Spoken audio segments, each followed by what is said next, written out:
As you have seen in my previous video, potassium permanganate is a fascinating oxidation agent because potassium permanganate, with its manganese at a high oxidation state, loves to grab electrons from other substances. In this video, I'm going to compare the oxidation rate between potassium permanganate and potassium dichromate. And with its high electronegativity, it can pretty much oxidize anything.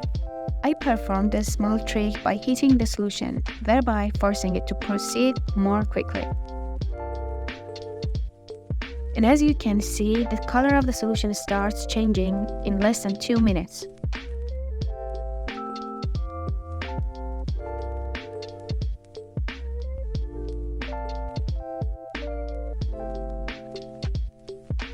For the next step of my experiment, I added potassium dichromate to methanol. Potassium dichromate has a big structure where chromium and oxygen are connected in a way that makes it harder to dissolve in water, leading to a lower solubility. And of course, potassium dichromate needed more stirring.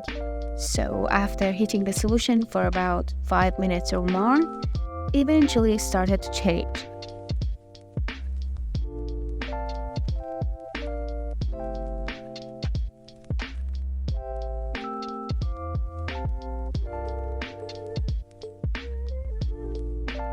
And as you can see, here is the fresh and the oxidized one. The darker one is the oxidized one, of course. And if you have come along this far, well, thank you guys for watching.